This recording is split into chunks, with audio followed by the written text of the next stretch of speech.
তুমিও কি ওই হারাম রিলেশনে ডুবে আছো, যে রিলেশনের আগে ইসলাম হারাম শব্দটি জুড়ে দিয়েছে? তুমি কি আটকে আছো তার মায়ায়? কি সুন্দর চোখ, কি সুন্দর চুল, কি সুন্দর চেহারা, কি সুন্দর মায়াবী হাসি! এত বড় পৃথিবীতে তোমার একটা মেয়েকেই ভালো লাগে? সবসময় তোমার ওই মুখটাই দেখতে ইচ্ছা করে? তবে আমি তোমাকে বলবো, তুমি কি জানো না ওই মেয়েটা আল্লাহর তৈরি একটি সৃষ্টি মাত্র? আমি বুঝি না তুমি কেন সৃষ্টির প্রেমে পড়েছো।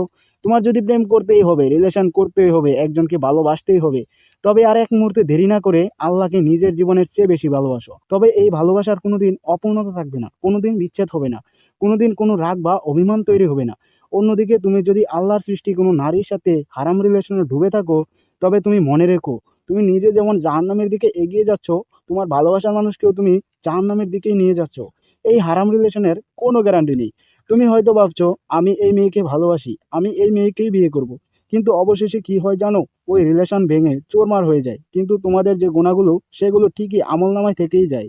মনে রেখো, তোমার এই বিয়ে আল্লাহ কবুল করে নিলেও তোমার আমলনামায় হারাম রিলেশনের গুণা এখনো আছে। তাই আর বেশি দেরি না করে আল্লাহর কাছে ক্ষমা চাও, তওবা করো এবং ফিরে আসো রবের দুয়ারে। আর হ্যাঁ, মৃত্যু কিন্তু খুব কাছে, তাই সময় থাকতেই কাজে লাগাও।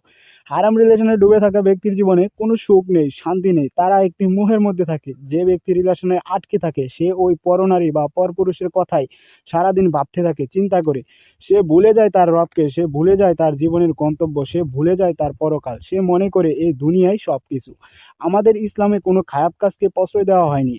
আজ আমার মুসলিম ভাইরা, তোমরা কেন এই হারাম রিলেশনে ঝুঁকছো? তোমরা কেন তোমার রবকে রাগান্বিত করছো? আজকের এই যুব সমাজ ধ্বংসের একটাই কারণ, তা হলো নাটক, সিনেমা বা নীল ছবি। নীল ছবির যে কি ভয়াবহতা তা না হয় আজকের ভিডিওতে নাইবা বললাম। তুমি কি জানো আল্লাহ রাতে শেষ অংশে প্রথম আসমানে নেমে আসেন এবং আমাদেরকে ডাক দিয়ে বলেন, হে আমার বান্দারা, তোমাদের মধ্যে কার কি লাগবে বলো? ওই সময় যে আরামের বিছানা ছেড়ে দিয়ে জায়নামাজের উপর দাঁড়িয়ে যায় এবং সে আল্লাহর কাছে যা চায় আল্লাহ তাকে সঠিক সময়ে তা দান করেন। সুবহানাল্লাহ। কিন্তু আল্লাহ একজনের দোয়া কবুল করেন না, যে ব্যক্তি জেনায় অভ্যস্ত থাকে। হে যুবক, হে যুবতী, তোমরা যারা গার্লফ্রেন্ড বয়ফ্রেন্ড নিয়ে ব্যস্ত থাকো, তোমাদের ইবাদতের কোনো ফায়দা নেই। তোমরা পরকালের কথা ভেবে আজই বন্ধ করো এই হারাম রিলেশন, তা না হলে তোমাদের দুনিয়া ও আখিরাত দুটোই ধ্বংস।